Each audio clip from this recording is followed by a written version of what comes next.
Alors, voilà, je suis Michel Gauzès, certains me connaissent, et je suis le responsable de ce passe maintenant, avec Joël et Alain, que vous allez voir, qui tient le stand de livres.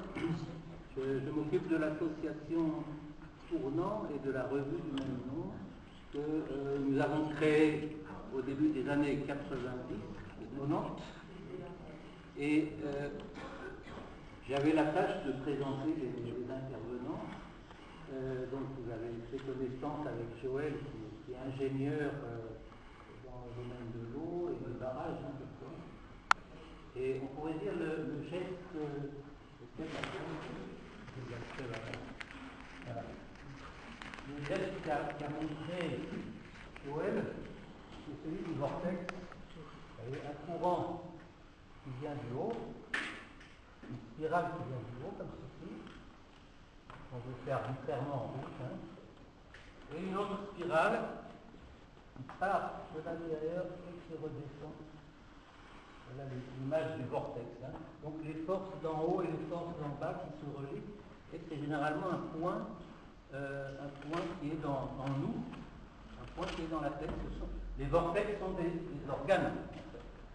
Des organes de la nature et aussi des organes de l'homme.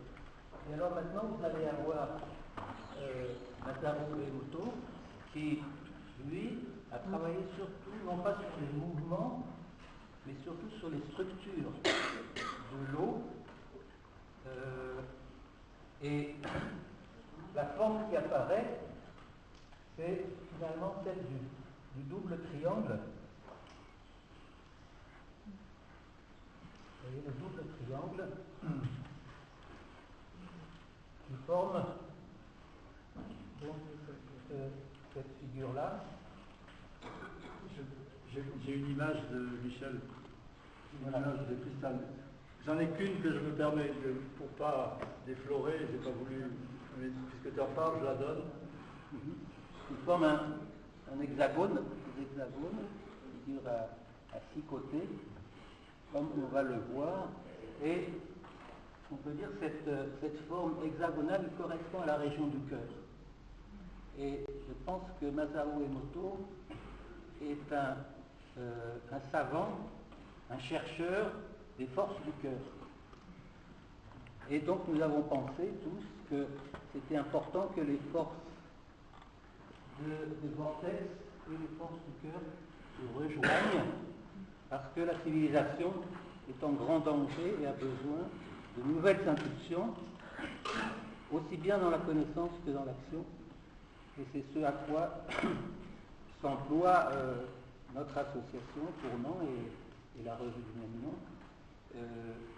Par exemple, nous avions il y a longtemps sorti un numéro sur les nouvelles technologies que j'ai amené, là vous pourrez le voir, à la pause avec les autres livres.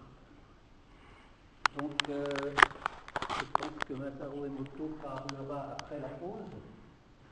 Il va y avoir une pause tout d'abord, si vous êtes d'accord. Bon, voilà, merci.